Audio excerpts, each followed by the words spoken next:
Welcome to In the Public Interest, a podcast from WilmerHale. I'm John Walsh.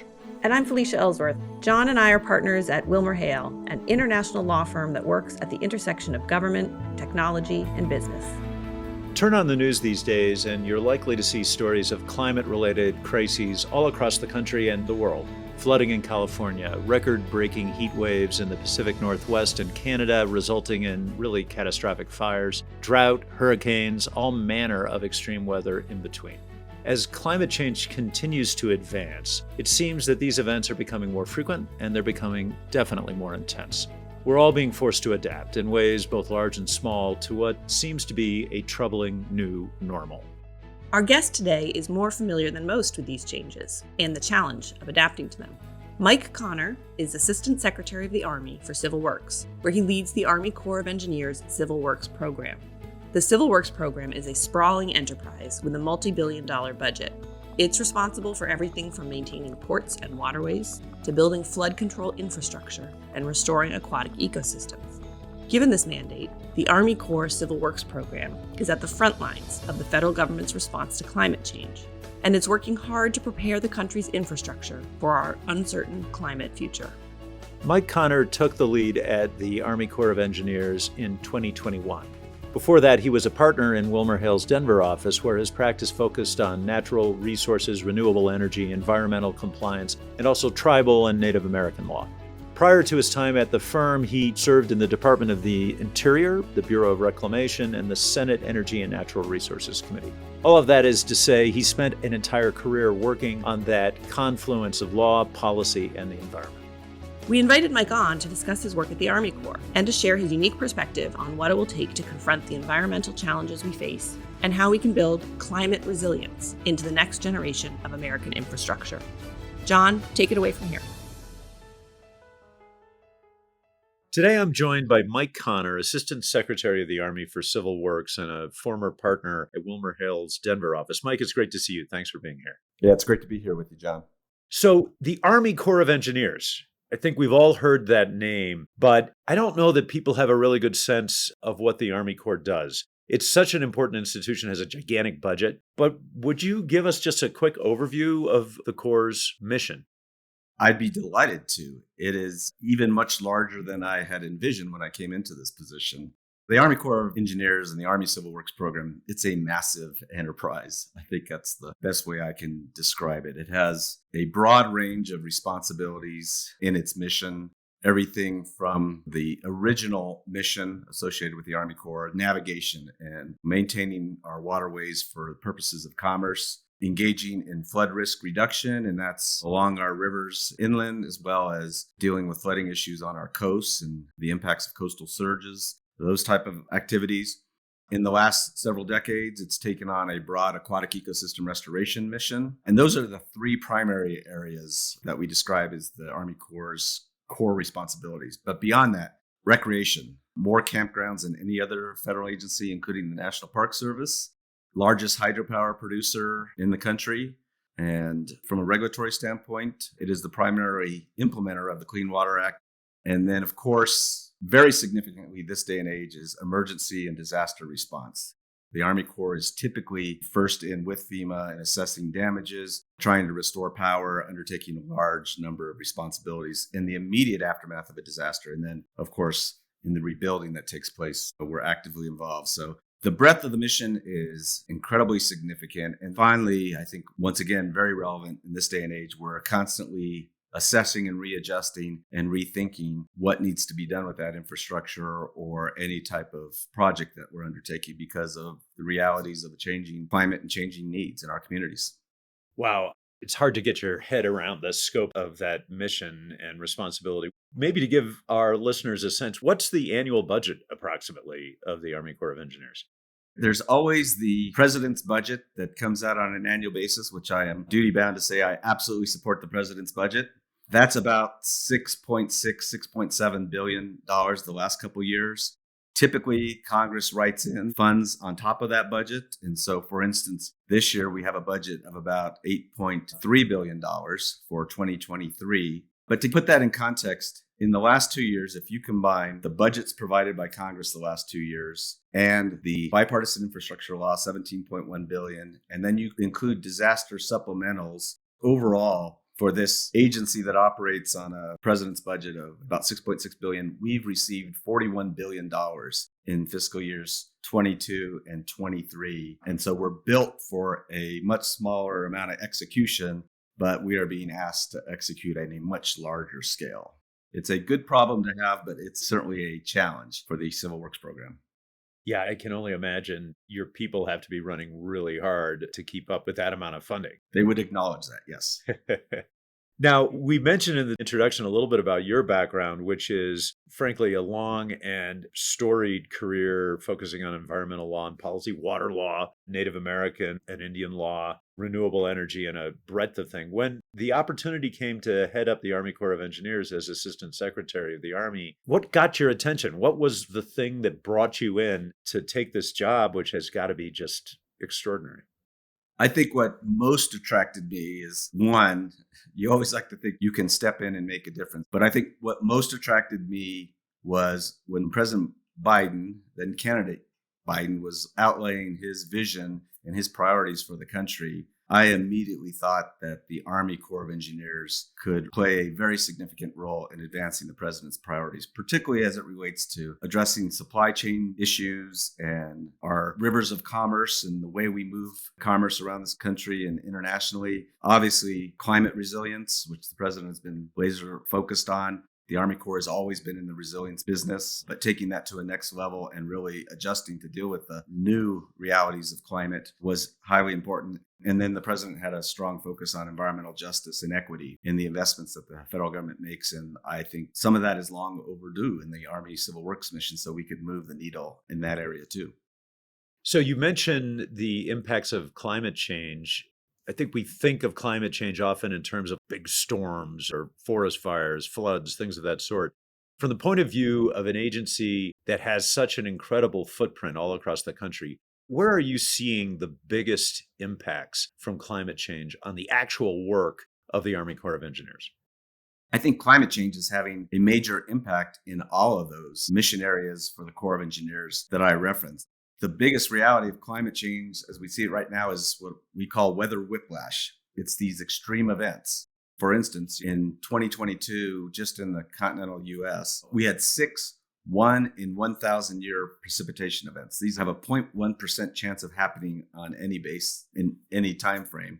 And we had 6 of them last year, which was unprecedented. Then you have extreme aridification that's happening in the West with respect to droughts that we haven't seen in 1,200 years. And then you have the record storm surges that happen, for instance, on the coast of Florida with respect to Hurricane Ian. Those extreme events in all of those situations, the Army Corps of Engineers has an immediate role in dealing with those extreme events and an ongoing responsibility to try and prepare for those events in the future. I'd like to talk about some of the specifics of some of the crises or climate change related issues. We mentioned floods, of course, and I think a lot of folks think about the Corps of Engineers responding to floods like what happened in a storm surge like in Katrina or in Ian, the various hurricanes. But I don't think we necessarily think so much about the impacts of drought. For example, I know you've talked at some length publicly about the impact of a drought on, of all places, the Mississippi River just this past year and the complexities of the response to that. Maybe you could describe that, because I don't know that most people think about a river that's famous for flooding, like the Mississippi, being subject to the kind of drought that's happened recently. Yeah, absolutely. You think of the Mississippi River, you're usually thinking of sandbags when you think extreme events. It was anything but that this year. About September of 2022, we had the realities of drought conditions moving from the West, where they had been for quite a while, into the Midwest. And that was greatly affecting the Mississippi River Basin, which drains like 35 to 40% of the country. Those low water conditions gradually started impacting this river of commerce, where almost $1 trillion a year of goods move through the Mississippi River, and something like 700 million short tons. So when you have low water conditions and the channel starts to fall and restrict, there are significant issues associated with moving that cargo. So this started to impact the movement of goods back in September. really heightened in October and November to the point where it was on the White House's radar screen. I was briefing the National Economic Council on an ongoing basis. We tried to do what we could with our facilities. We have a number of locks and dams. They store some water. We tried to conserve some water, make releases in the Mississippi. We did some of that, but the bottom line is we had to dredge like crazy to maintain the depth of the channel and keep hopefully a channel wide enough for barges going upriver and downriver to keep moving. Capacity was greatly reduced. That had significant impacts to industry, particularly ag producers, because that's around harvest time. And oh, by the way, one other aspect of this, while all this was going on, because you have low water flows coming down the Mississippi into the Gulf of Mexico, you had saltwater intrusion from the Gulf into the lower parts of the Mississippi. And we had to construct a saltwater barrier to protect the drinking water intakes of some communities in the coast of Louisiana because they were impacted by saltwater trying to move up the system that would have ended up in their drinking water system. So it was a complex situation. And I'm talking about it in past tense, thankfully, because we have seen a significant rebound in moisture in the Mississippi River Valley. We're getting out of the extreme low flow stages. And it looks with the current forecast that we might be out of the crisis, at least to this point in time. What's remarkable about that story is that it had to be something that wasn't on the radar screen until it actually happened. Or was it? I mean, one of the things that I think we always think about in climate change is, are there ways of predicting the sorts of extreme events like you're describing, Mike, in advance so that you can be preparing for it? Or was this such a black swan event, so to speak, that it caught the whole Mississippi River navigation community a little by surprise? That's a great question. And I don't think it caught everybody by surprise, like an immediate adjustment. You can probably see these things out maybe up to a month. You can see it developing with our forecasting capability. But you never know if it's going to be a long-term event or it's a short-term event, which is much more manageable. I will just give you a quick anecdote about this as far as my own coming to realize the situation was going to take on crisis form. I was getting briefed by the Deputy Commanding General for the Corps, Major General Butch Graham, and we were talking about Hurricane Ian and everything we were having to do to immediately respond to the impacts of Hurricane Ian on Florida. And we had something like 800 personnel down in Florida restoring power, looking at temporary housing structures, et cetera. And then at the end, General Graham mentioned, oh, by the way, we've got this situation in the Mississippi River now that's really coming into crisis mode, and we're moving a lot of our dredges and attention to this area. And I just threw up my hands and said, General Graham, my God, too much water, too little water, and everything in between. That's the story of the Army Corps of Engineers, and that's the reality. So we didn't see it a long way coming off. I don't think the navigation industry saw it a long way coming off. We had a sense, we started to adjust, and then it was upon us, quite frankly, fairly quickly. So when something like this happens, that's such a severe event, you're sort of on notice now. Okay, this is the sort of thing that climate change may bring us even in the Mississippi. Does that kick into motion future planning for events of this kind possibly reoccurring? Absolutely. This is the challenge of the day. What are we learning from all these situations, even when we're in the midst of it? How do we need to adjust in our ability to forecast these events, in our predictive modeling with respect to managing water resources? In addition to that, we need to not just predict, but how can we start designing or redesigning existing infrastructure to deal with these new extremes? I can tell you on the Missouri River, because of events in 2019, we are now adding capacity to our flood control system and our levee systems and rebuilding a part of that system. So it's an ongoing situation where we are learning. We're trying to put in place new actions, new infrastructure. And of course, we're trying to design new infrastructure.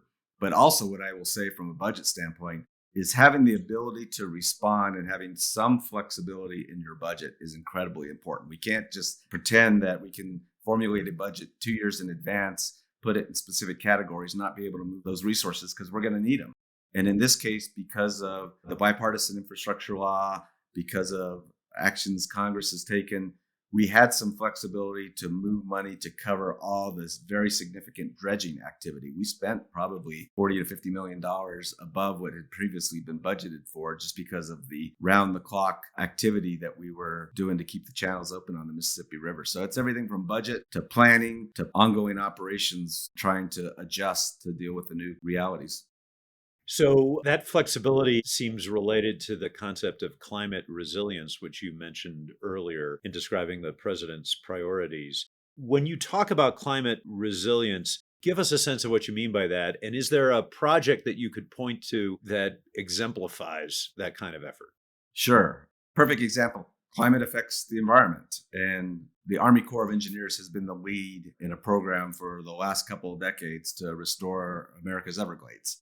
Because of the historic replumbing we did back in the mid 20th century, to put it bluntly, we screwed up the Everglades and the natural sheet of water that had always flowed through the Everglades that kept that wonderful ecosystem and environment in place. So now there's been a long-term effort to restore the Everglades, and it involves a lot of replumbing and restoring those flows. But in the immediacy of that and recognizing the ongoing changes in the landscape, we are not just restoring the Everglades, we are replumbing and managing water different in Florida with our partners, the South Florida Water Management District, to basically account for those extreme events, to account for rising sea level and saltwater intrusion into the coasts of Florida. We are encompassing projects to address that even as we restore flow across the Everglades. So it's become not just Everglades restoration, it's become resilience building in South Florida.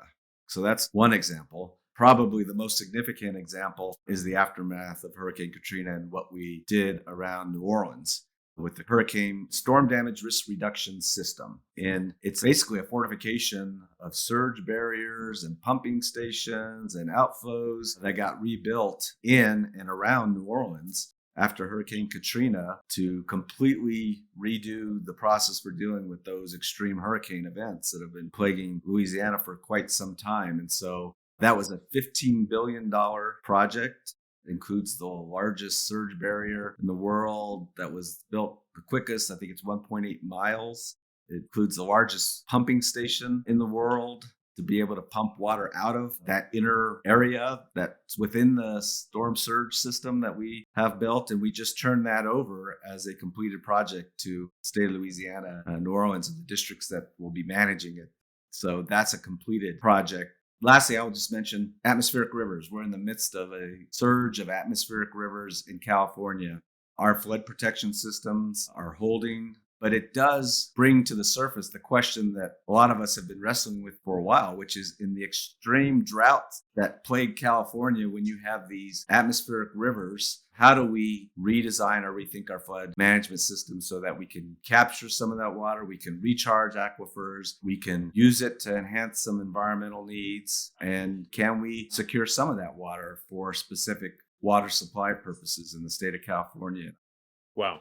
When you talk about the project in the aftermath of Katrina, of course, it affected a huge section of Louisiana and the city of New Orleans. But there was, of course, the flooding of the Ninth Ward, and more in the socioeconomically challenged parts of New Orleans got hit pretty hard with the flooding then. You mentioned earlier the commitment of the Army Corps to addressing environmental justice and protecting communities, even if they're more on the marginalized side.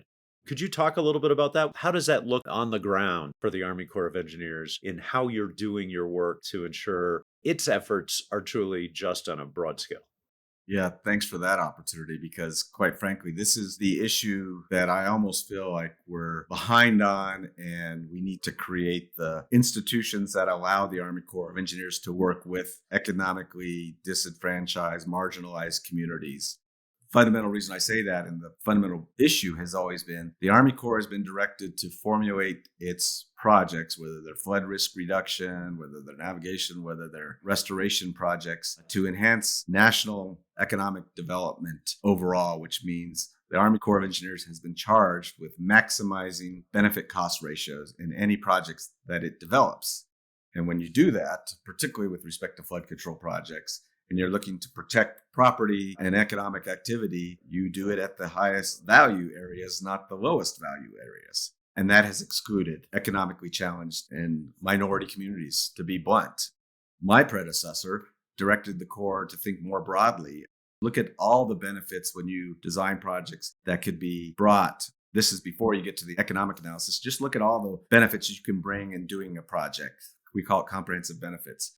Now we need to take that next step, not only continue to do that, but allow the Corps to look at social, environmental benefits in conjunction with economic benefits and design on a larger scale. And then we also need to specifically work with some of these economically challenged, diverse communities who never have had the benefit of working with the Corps before. So we need to do a lot of outreach. We need to bring our programs to them. Congress has given us a lot of tools where we can waive cost shares for these type of communities. But quite frankly, I think we're in the infancy of this approach now. We're trying to make good investments now that enhance those communities. And I've got plenty of examples of those, but we've got to change the decision-making process for the Corps. How has that played out in real projects? Do you have any examples there where the approach of the Corps has changed as a result of this focus on a broader set of benefits? I can give you a couple of examples. One's a project that's been authorized, designed, and is now being funded. It's in Selma, Alabama. We had a flood control project to deal with some historical flooding issues in Selma, particularly its downtown area, some of the historical areas. As we went through that project, it was brought to my attention that neighborhoods had been excluded. And so I think the focus on environmental justice and equity led to a pretty frank discussion with the Corps, even as we were moving forward with a much needed project, that we had left neighborhoods and parts of the original intended protected area out of the project. So it was a good discussion to understand why that happened, and it is leading to some of the new policies that we're trying to implement. But on the other hand, I would say we have been long working with two tribes in New Mexico on an environmental restoration project, flood management project. This is Wingay Pueblo and Santa Clara Pueblo. And I just recently signed a design agreement with those two pueblos. So this has been a project long in development, but through the bipartisan infrastructure law, through the Corps, the Albuquerque district's very intense work with these two pueblos, we worked with the pueblos on how we would incorporate traditional knowledge, their expertise, to do the first major civil works project to restore a floodplain along the Rio Grande on the land of these two pueblos that will restore native habitats that are sacred to them, these type of plants and the habitats they create for certain animals that are part of their cultural existence, quite frankly. And we're going to design that project. We've now moved forward with about $100 million of funding. This is the first major civil works project, primarily to benefit these two historically disenfranchised communities, and now they're partners in that process. That's got to be particularly gratifying to you. You're from New Mexico originally. It's got to be exciting to see the Army Corps addressing this issue in such a precedent-breaking way. It might have a little bit to do with my focus on this particular project, being a tribal member of Taos Pueblo as well as being a New Mexican. There you go. As we're coming to the end of our conversation, maybe it makes sense to zoom out a little bit. So here's my biggest question to you. From where you're sitting now and having been in place now for over a year, what keeps you up at night? What is your greatest concern as you think about the work of the Army Corps of Engineers, our changing climate, and the work ahead? I think it's the pace of change. No matter how we're trying to rethink our processes and our systems and our infrastructure, and I have experience in this in my prior capacities running the Bureau of Reclamation at the Department of the Interior in the Colorado River Basin. Just a series of actions to try and get ahead of the impacts of extreme drought ridification. And I could name you 5, 6 agreements of restructuring in that situation where we've delayed the impacts that you're seeing today, but it doesn't keep up with the pace of change.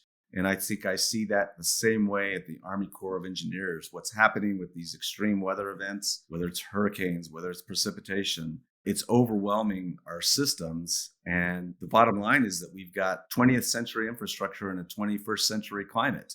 And how quickly we make that transition and cover that gap and understanding where it's headed, to not just cover that gap, because that gap keeps expanding, whether it's in our flood control systems, whether it's in our ability to rely on navigation systems because we expect certain flows. There's a principle called stationarity where you plan in the future based on what's happened in the past. And even as early back in 2007, I remember reading a report that principle was gone. Things were already changing very quickly. And so that's what keeps me up most at night, what's happening on the landscape and what communities need to address that. And I see, because of that breadth of mission, that the Army Corps of Engineers has a broad set of responsibilities to deal with those issues. And we're getting resources, we're getting investment, we're getting visibility on these issues today. That's the good news. How do we work with states, other federal agencies, local communities, tribal governments to maintain pace? That's going to be the serious challenge that we're wrestling with right now. Yeah, it's extraordinary just as a layperson seeing how quickly things happen that we've never seen before in the climate.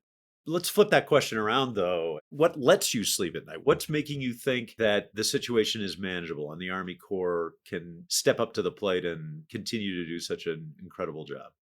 I think one of the good news stories, not to get political, is acceptance. So seems to be we're past the debate part of climate change, not completely past. I'm not naive, but there seems to be an acceptance that it's occurring and it's having an impact in the form of these extreme events. And we need to come together and do the level of research, make the scientific investments so that then we can make the on the ground investments needed to protect people, protect commerce, and protect the environment. And so that at least allows us more and more to transition to focus on how we're going to do it, not whether we should be doing it. So that's comfort level. And then I think we all have a growing understanding of the need for governmental entities, whether it be federal agencies working together or with state and with local entities or tribal entities. We need to get out of our stovepipes. We're not responsible. We, the Army Corps of Engineers and Civil Works Program, we're not responsible for improved forecasting. We certainly use it. We will certainly fund it. We certainly work with it. But, that's NOAA, National Weather Service, and monitoring stream flows and getting better data and increasing the ability of our predictive models to see the extremes. USGS has a big role with that. In any of the infrastructure we implement, we need state and local partners to work with us on acquiring land, easement, the willingness to fund a portion of these projects. There's a recognition that we all need to work together and that it's a big challenge too to get out of your stovepipes and say, I got to go work with everybody else as well as manage this one entity that I'm responsible for. One of the things that comes across to me just hearing you talk about all of the different projects and all the different work the Army Corps does is really just a profound appreciation for the amount of expertise, skill, and what has to be incredible dedication of the people at the Army Corps of Engineers. Not only taking on these gigantic complex projects, but responding to emergencies in real time over and over again. That's got to be something as head of the Corps that just jumps out to you every day. How many employees, how many different people are at the Army Corps? And I don't know if you can comment on just the sheer level of public service that these folks are doing. No, I'd love to comment on that. I think it's discouraging when you hear people talk negatively about public service or public servants. When those of us who have worked in agencies in different capacities, and certainly you see some frustrations and bureaucratic nature, but overall you see extreme commitment. And the challenge of it is to respond to the new needs that exist out in communities, and you're trying to serve those needs. In the Army Corps of Engineers, which has the civil works mission as well as a military mission. So it's got 25 to 35,000 employees collectively working on those different missions. I get to see that same commitment, that same recognition of the value of public service and the enjoyment people have that they bring to work every day. And then I get to see it in the context of an organization that is part of the military. Then there's just this very focused effort towards execution and carrying out the mission and doing whatever's necessary.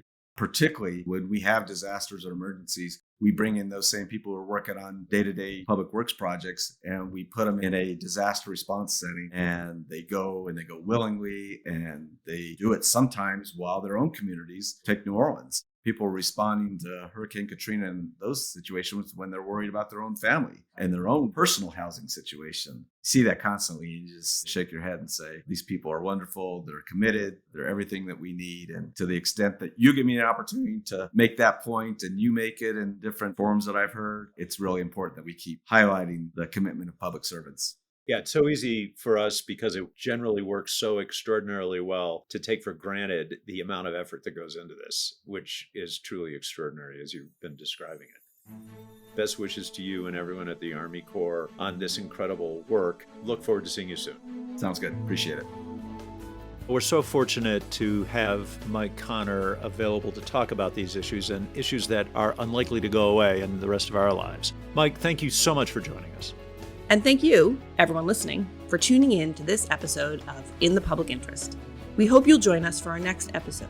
If you enjoyed this podcast, please take a minute to share with a friend and subscribe, rate, and review us wherever you listen to your podcasts. See you next time on In the Public Interest.